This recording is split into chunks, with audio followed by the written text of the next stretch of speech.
Apple willfully chose not to comply with this court's injunction. It did so with the express intent to create new anti-competitive barriers, which would, by design and in effect, maintain a valued revenue stream, a stream previously found to be anti-competitive. That it thought this court would tolerate such an insubordination was a gross miscalculation. As always, the cover-up made it worse. From this court, there is no second bite at the apple.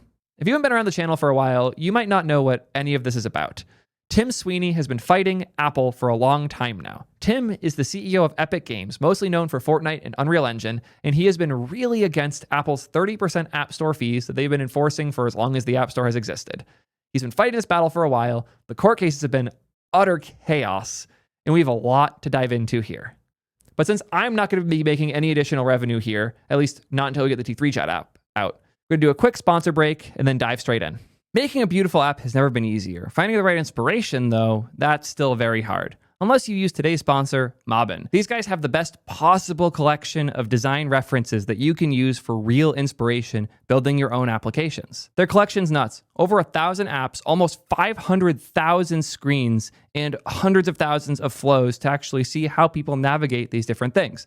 If you're trying to find the right way to solve a complex user experience problem, finding these niche references for good UI is so hard. And I find it's one of the places these AI app builder tools struggle a ton. If there's already a ShadCN component, I'm sure it will be fine. But if there isn't, good luck. Unless, of course, you use Mobbin. Man, I'm still impressed with how many companies are using this. It makes a lot of sense, though. Your design and dev team deserve better than Google image search when they're looking for inspiration. We shouldn't be at the top of the fold. We should be in the weeds of really good, quality, curated stuff.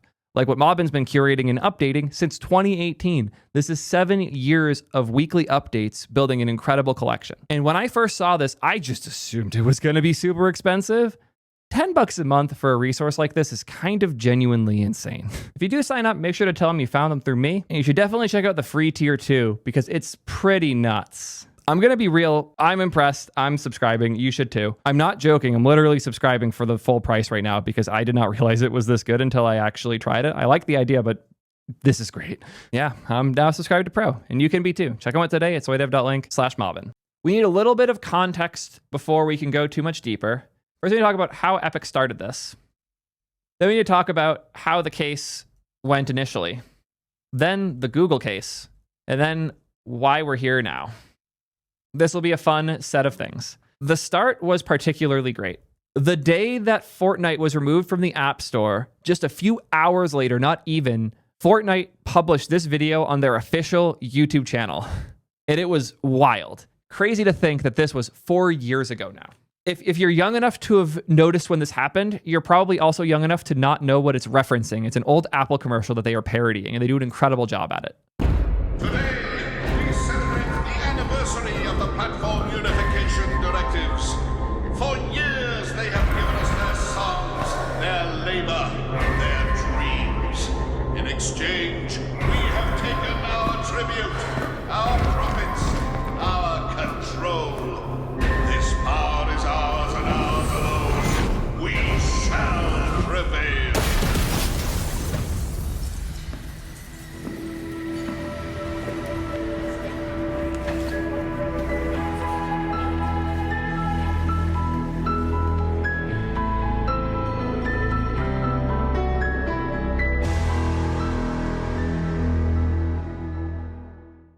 Absolutely hilarious. It was clear, and to be fair, this definitely helped Apple in the court case, that Epic knew they were about to violate the rules. They knew they were going to be banned, and they were prepared to fight a war.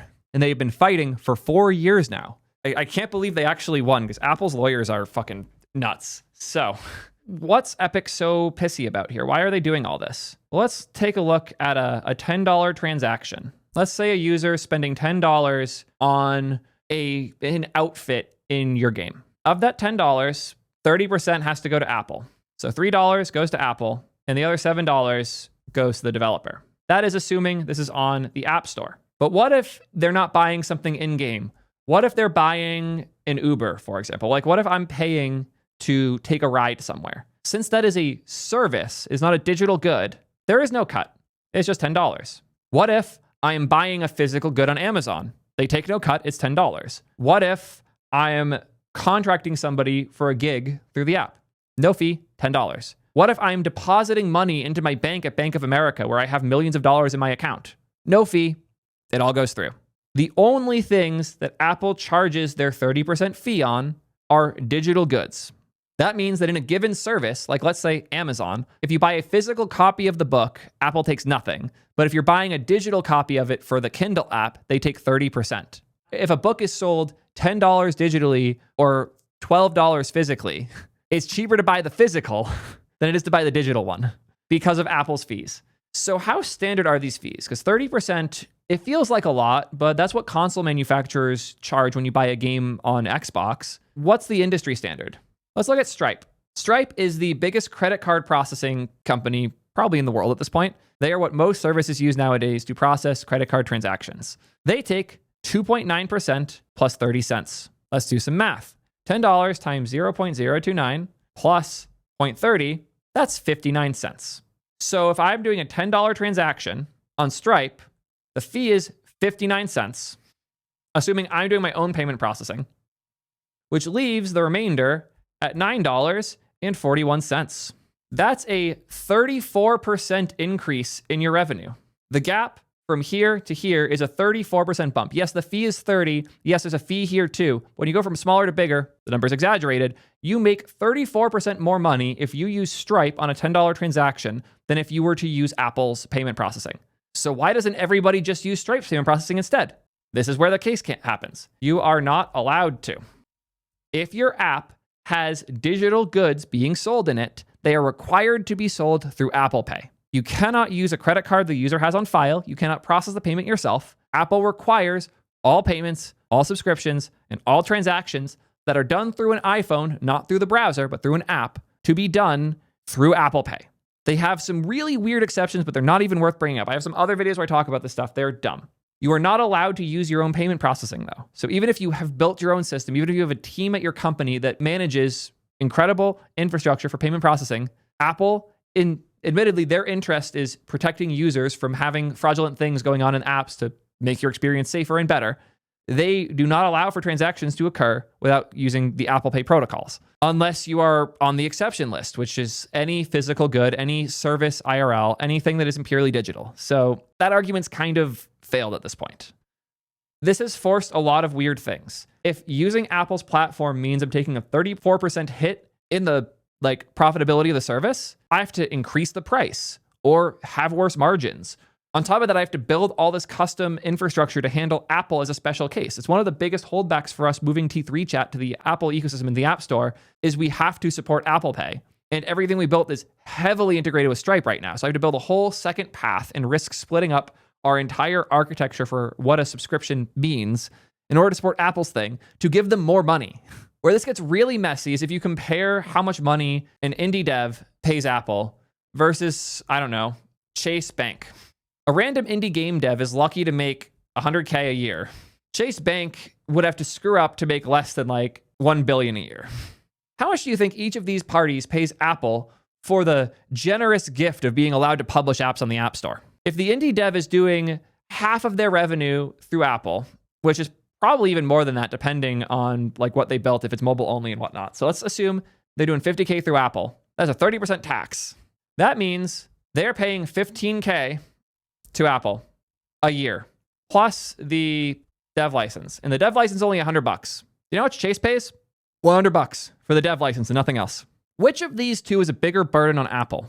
The indie dev, who has a very small number of users, doesn't update the app a whole lot, and runs all their support and everything themselves. Or Chase Bank, which ships an update every week that the Apple review team has to go through, has millions upon millions of users. They're eating endless bandwidth on Apple services. This is bullshit. Effectively, the way the App Store is built right now results in indie developers, indie game creators, small teams, and people who build services that sell digital goods of some form on the App Store, subsidizing big banks and Walmart and all these huge brands that are costing Apple a lot of money. I'm not going to sit here and pretend that the Chase Bank app costs no money for Apple to review and distribute. It absolutely costs Apple money. It costs a hell of a lot more than $100 a year. But the indie dev is not costing Apple 15 grand. The indie dev is costing Apple dollars. So what the fuck happened here? This is really bad. This split is unacceptable. And it has resulted in a lot of companies fighting. Spotify, Netflix, Amazon Prime Video, and many more have been fighting hard in every court they can to get Apple to let them process payments themselves. They're not even asking for the fee to be wiped when they use Apple Pay. They're asking for the ability to process payments themselves like they already have set up on their websites, on their TV apps, and all the other places that they're targeting. This sucks. This is really bad. And it hurts in weird places too. A thing I'll complain a lot about is revenue splits in general. Right now, I am streaming live on Twitch. Hi, Twitch fans and followers. Appreciate all of you guys. I stream on Wednesday every week, roughly. That's where I film a lot of these videos. On Twitch, people can subscribe. We have a bunch of people here who have subscribed. A subscription isn't like a subscription on YouTube where you're just following. A subscription is like a membership on Patreon where you're paying $5 or $6 a month to support the channel. So what does this transaction look like? When I have someone subscribe, we're going to use the $5 number, even though it's technically $6 now, just 5 splits a little easier. Someone subscribes to me for $5. For most creators on Twitch, this split is very simple. It's a 50-50 split. The creator gets $250, the platform gets $250. I think this is a little high, to be totally fair, but when you consider the fact that Twitch is a platform that is facilitating the relationship between me and the audience, that the interface in which we are communicating is Twitch chat, all of this is here. And the best part, if I decide I want to have you subscribe somewhere else, they won't prevent me. I can move my subs to Patreon. I can build my own thing with PayPal or with Stripe. This fee is optional in the sense that I can use something else instead for my fans to contribute, but it's convenient to do it through Twitch. So fine, whatever. There's a point where if you're popular enough, you'll get a 70-30 split instead. So 30% goes to Twitch and 70% goes to you, which is a pretty nice gap. It gives you a whole additional $1 per subscription, which is a pretty sizable bump. It's a nice change.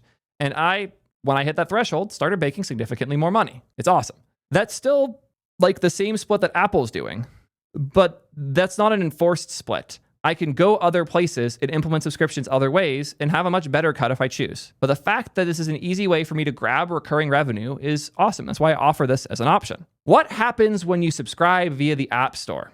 Well, it's still $5. It's a 30/70, but this is a 30/70 between Apple and Twitch. So now what the Twitch side is left with is $350.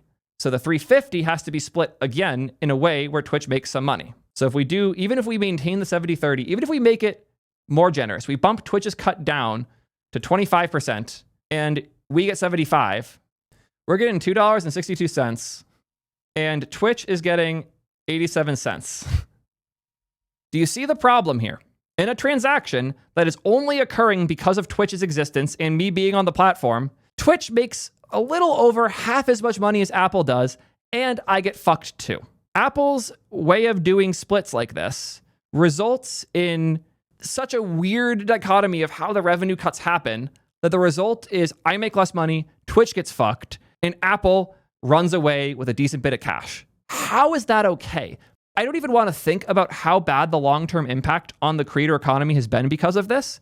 If people could have subscribed to me through Twitch on mobile instead of through Apple's payment processing to Twitch on mobile, way more people would have subscribed. I would have gotten more money from it. I would have pushed it harder.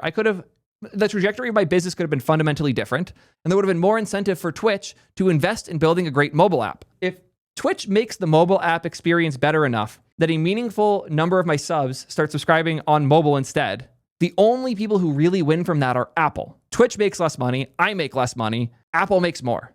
So as a result, creator-focused apps with monetization tend to not have great mobile apps. And that's why things like YouTube are less likely to focus on the monetization features where you can pay me $5 a month and are more likely to force us to go work with sponsors to pay for our content. This channel could not be run without the sponsors that generously support us and embed useful, relevant content into our videos, because I cannot rely on these monetization practices when the Apple tax is in between. It's really bad. But if I sold a book, I would skip it all entirely. And this is the problem. It's so dumb. The arbitrary restrictions here make no sense at all. It's so bad. It's so bad that Epic won in court twice. Well, 3 times now. We need to talk about how this case went initially. Epic won. I'm putting "won" in quotes for an important reason. The original ruling, and I'm too lazy to go find the wording for it, it was effectively Apple cannot restrict developers from including buttons, links, or callouts to external payment options on the web. It was effectively this. The key thing here was the buttons, links, or callouts. Apple interpreted this as they could pick one, allow for just that one. In this case, they said, okay, we'll allow one link in one place that cannot be where the rest of the checkout flow is. And when you click that link, we're going to have a huge, massive warning telling the user, by the way, we can't keep you safe. You're going somewhere sketchy. You might get screwed. We're not liable for any of that, in order to scare the user out of clicking and going through and doing the subscription. That does not follow the spirit of what the judge's ruling was. The fact that they use the word or to say, okay, we'll pick one of these things, add a shitload of rules around it, and then ban a bunch of developers who interpret it slightly differently. No, absolute bullshit. At the same time this case was going on, the Google case was happening. Epic won the Google case so hard that I'm surprised Google stock didn't see an immediate massive hit. This is the Google AI summary, which makes the contents of it much funnier. A judge ruled that Google holds an illegal monopoly in online advertising markets, specifically ad services and ad exchanges. Oh, wait, no, this is a different case. That's funny. It's still very willing to call Google monopoly, but not the right case here. The jury affirmed that Google had engaged in anti-competitive practices both with the Play Store and its related billing system, and maintained its monopoly through how it made deals with partners using its dominant position in overall technology markets. The judge also found that Google furthered its position by requiring the Play Store to be installed on third-party Android hardware, such as the Samsung phones. The results of that ruling were particularly nuts. The judge in the case ruled that Google will have to distribute rival third-party apps within Google Play Store, and that those alternative app stores have to have full catalog access to Google Play apps. So I, as Epic, could create my own app store that you can go install via Play Store, have access to all the Google Play apps, build my own payment processing stuff on top of it, and now we are fully exited from Google's Play Store and their 30% cuts. This is the set of specific restrictions that Google was supposed to comply with. They've been appealing it since. Some of them are delayed, some of them are canceled, but at the time, the requirements of Google were that they stopped requiring Google Play billing for apps distributed on the Play Store. They would let Android devs tell users about other ways to pay from within the Play Store, let Android devs link to ways to download the apps outside of the Play Store, and also allow devs to set their own prices for apps irrespective of Play billing entirely. So if I want to charge less in one place than you make me charge on Play Store, I can do that and you can't stop me. Yes, that's a thing a lot of these companies enforce, is you can't charge less in other places. Absurdity. Google also can't share app revenue with other companies that distribute Android apps. So like if you make Samsung phones, I can't promise you a percentage of the revenue if you put Play Store on the phone. And that is a huge loss for Google's enforcement of the Play Store monopoly. This is Play Store crumbling very actively. And it should. They shouldn't be able to use their monopoly to enforce things that they want to that way. I think they went a little overboard, but they went overboard because of the egregious nature of Google's colluding and monopolistic behaviors. The point being here, Google lost so hard. I still don't know how, like they just paid the wrong lawyer or whatever, but Google got fucked in this case. They absolutely got decimated. And the gap between that and the Apple case was jarring. The point here, and the reason this ruling went this way, is that Google was leveraging their operating system as a method to enforce a monopoly in other industries, including payment processing and app distribution. Just because they won the operating system war with Android doesn't mean they immediately get to win the payment processing war on Android or the app distribution war on Android. That's the point of legislation fighting anti-competitive practice. Google's win in one arena shouldn't give them the win by default in a bunch of others. And they use their monopoly to enforce their wins in these other fields. The same thing Microsoft did when they built APIs into Windows that only IE could use and other browsers couldn't. And that's why Microsoft got fucked in the antitrust cases. Google got similarly fucked here. So let's talk about what we're all here for today, the new Apple ruling. As I mentioned before, Epic's been fighting constantly to get a similar return from the Apple case. As I mentioned previously, Apple was not following the ruling in a way anyone would interpret as reasonable. So Epic's been trying to appeal for a while now. This order is nuts. This is what I wanted to see. For the reasons set forth herein, the court finds Apple in willful violation of the court's 2021 injunction, which issued to restrain and prohibit Apple's anti-competitive conduct and anti-competitive pricing. I was fucking right. I knew, and I have an old video, Faze, please throw the clip in here, where I emphasized that their interpretation of the word or was such bullshit that it let them get away with this. Their reading of buttons, external links, or other calls to action, Apple read this as they only have to allow one. Not that they're not allowed to block them, but that the word or here specifically means they only have to support one of these options, which is an incredibly bad faith reading of this ruling that Apple is choosing to do because it benefits them. Yeah, you saw the clip. I knew this was bullshit, and I was hoping that the appeal would go through, and it took 4 fucking years because of how slow these courts move. This is nuts. And apparently, sanctions are getting involved. Oh boy.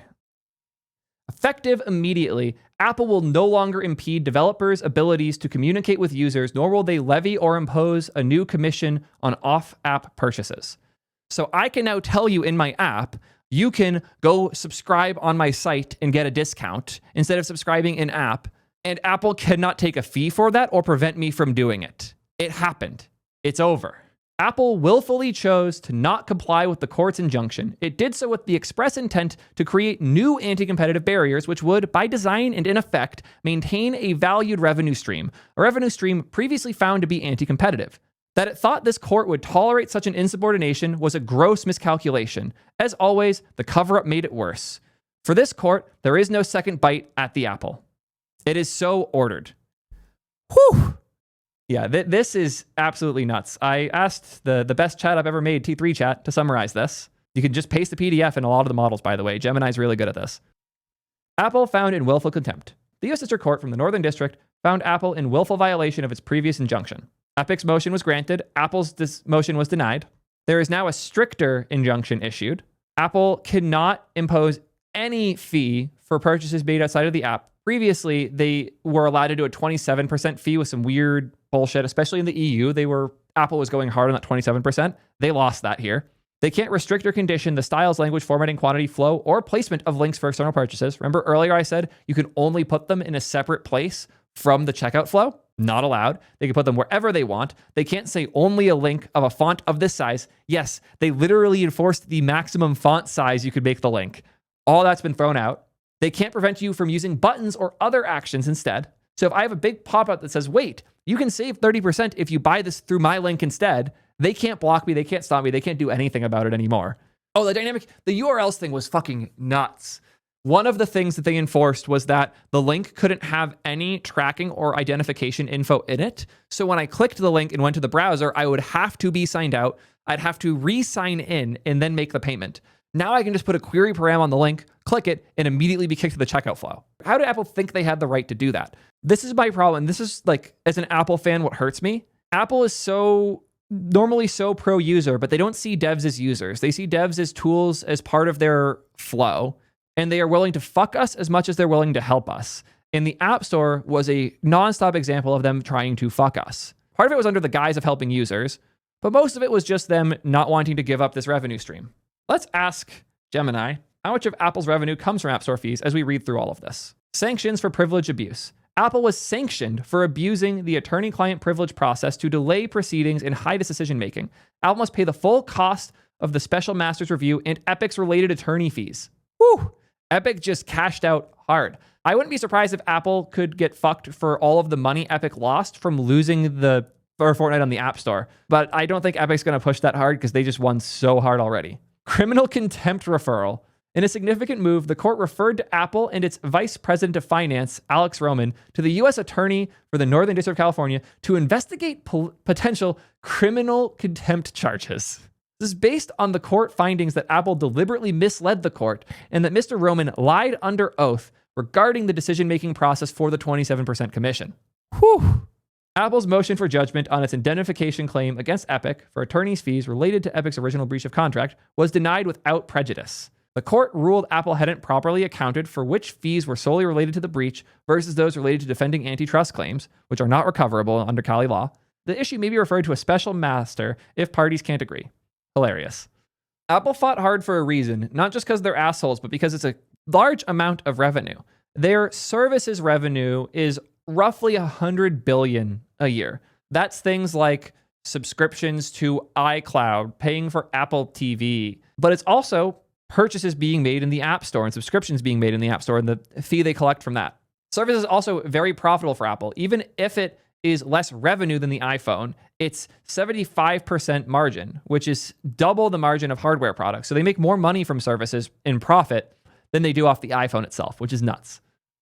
We have estimates of revenue. People have put it at between 25 to like 35 billion. I bet it might even be higher.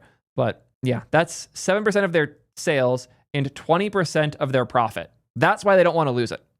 Oh, and that 15% number, the reason Tim cited that here is Apple has a kind of bullshit like startups program where you have to apply and get accepted. And up until you hit $1 million in revenue, you're only going to have to take a 15% cut because they're so generous. By the way, T3 Chats, only $8 a month. And if you want to subscribe now, I'll give you a generous discount. We'll do 27% off with code TimsCooked. Okay, I'll be a little more generous. Unlike Apple, we'll give you a full month for free, but only for the first 300 people who use it. So if you get an error, I'm sorry. And don't cancel and resub to try and make it work. It doesn't work that way. Oh, by the way, we support all the models, like all of them. 1,500 messages, $8 a month, 1 month free. Pretty hard to beat. Anyways, I honestly think Apple could have skirted so much bullshit if they had just done 0% for first 1 mil rev or yearly. So if you don't pay Apple anything for the first $1 million a year you make, and then, I don't know, 10% for greater than 1 mil. If Apple had just quietly done this at some point, they would have taken an immediate hit, but everyone would have shut the fuck up and they could have ran with it. But they didn't do that. They fought hard to maintain their bullshit 30%, and now they're being screwed for it. They lost the optics war, they lost the legal war, and now they're going to lose a lot of money as a result. So what does this mean going forward? Apple hates devs even more now. That's a fact. There is no world in which Apple tries to bridge the gap with devs. This is like Xcode is not going to get updates the same way it used to anymore. Apple is going to divest from the developer platform because they can't make the profit they were expecting to from it anymore. And they also have a grudge. Apple holds grudges really deeply in their DNA. And it's funny because if you know the history of Epic and Apple, you know this was not always this toxic relationship. In fact, one of the first demos of Fortnite was at WWDC 9 years ago, almost 10 years ago now, where they were showcasing the new Metal rendering engine for Mac and iOS. And they had partnered with Epic, both to get Unreal Engine to target it, but more importantly, to get Fortnite running on these platforms. Before Fortnite was a thing anyone knew about. This was still Fortnite Save the World, like the tower defense game, not the battle royale we all know now.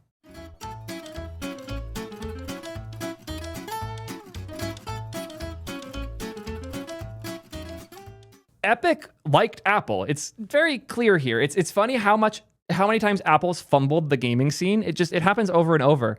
Halo was supposed to be a Mac exclusive. It was originally debuted and shown at WWDC, and then Microsoft came in and stole them. Epic was very close with Apple and helping them a lot with showcasing what games could look like on the platform. They hated the revenue split thing so much that they fought it and then got banned from the App Store. Now, the gamers fought back and won.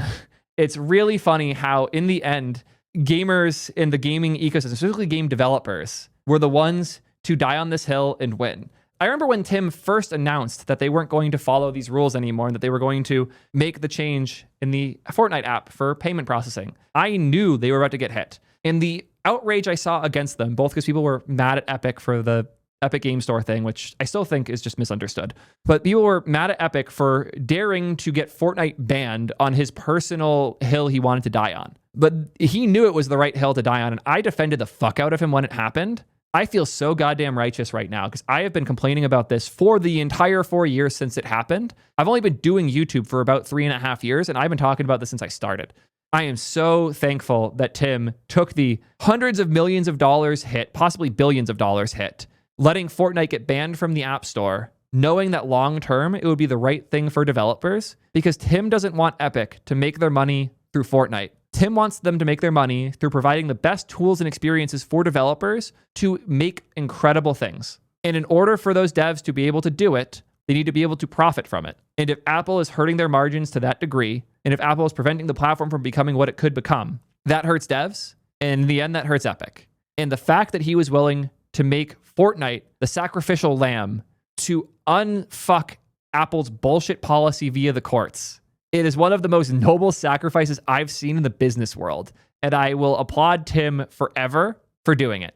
Tim Sweeney made the craziest, ballsiest move that he could only do because he owns exactly 51% of Epic. So nobody else could override his decision. If Epic was a public company, shareholders could have and probably would have sued the fuck out of him for doing this. But he ran it right. He did this insane thing. And holy shit, he won. So one last thank you to Tim Sweeney for fighting the good fight and taking down Apple's most bullshit possible thing, which is the horrible way they run the App Store. By the way, on the note of Fortnite on the App Store, Sweeney confirmed here that they intend to bring Fortnite back to the US App Store next week. Epic puts forth a peaceful proposal. If Apple extends the court's friction-free, Apple tax-free framework worldwide, we'll return Fortnite to the App Store worldwide, and we will drop current and future litigation on the topic. Again, Epic's goal here is to force Apple to stop enforcing this bullshit cut, because effectively, Epic's customers, which are game devs, are losing a huge portion of their revenue to Apple. If you make a game for iOS using Epic's tools, Apple makes more money off it than Epic does. That's bullshit, because both parties are taking from the developer's pocket. So if Apple can't take a 30% fee, the amount of money the dev just made doubled, and they can now spend more money on more tools by Epic. That's the reason Epic is in the position they're in. If Apple's cut goes down to 0%, Epic's can go from 5% to 8%, and the dev will still have more money in the end. They are fighting on behalf of game devs, because if game devs have more money, Epic can make more money too. And as such, they're willing to drop all this litigation if the core point happens, which is that Apple stops enforcing their bullshit fees worldwide. If Apple was to follow through with these changes and he was to keep suing them, they could cite this tweet in court. He did this for a reason. He wants it on the record that if Apple does what the court says worldwide, it's over. He'll finally stop. And now that Apple's legitimately terrified of him, which they have to be after this, I hope they take the opportunity. I am suddenly so much more excited to build the T3 Chat app and to encourage others to make applications. I hope Apple doesn't find some new bullshit edge case that they can use to make our lives as developers harder, because they're going to be hunting for one now. But the future of the App Store has never been so bright for everyone other than Apple. And to Apple, not that you're watching this, if somehow you are, you still have the opportunity here to make things right. Treat Apple Pay not as a mandated method for doing transactions in iPhone apps. Try to make it competitive. Make a better payment processing solution that I want to implement as a dev and my users want to use as customers. Cut the fee to a reasonable place. If it was 10% or ideally 5%, I would love to use Apple Pay for the things that we're building in the future. You are still loved by devs, Apple. You can flip this to make us love you more. Your instinct is going to be to fight. I know how you behave as a business. You want to lash out and quietly ruin the lives of everybody who stands against you right now, but you have the chance to flip it. Right now is the opportunity to make developers love you again. Don't make it the final straw. Don't let this become another miserable instance where everybody starts moving away from the platform. Don't let this become a disaster. Let this become a strength and a moment where you realize how different the world outside of Apple is from yours, and you try to bridge the gap and compete in it instead of enforce the gap and refuse to be part of it. That's all I got on this one. It feels good to be fucking right, and I am so thankful this case went the way it was supposed to, even if it took this long to do.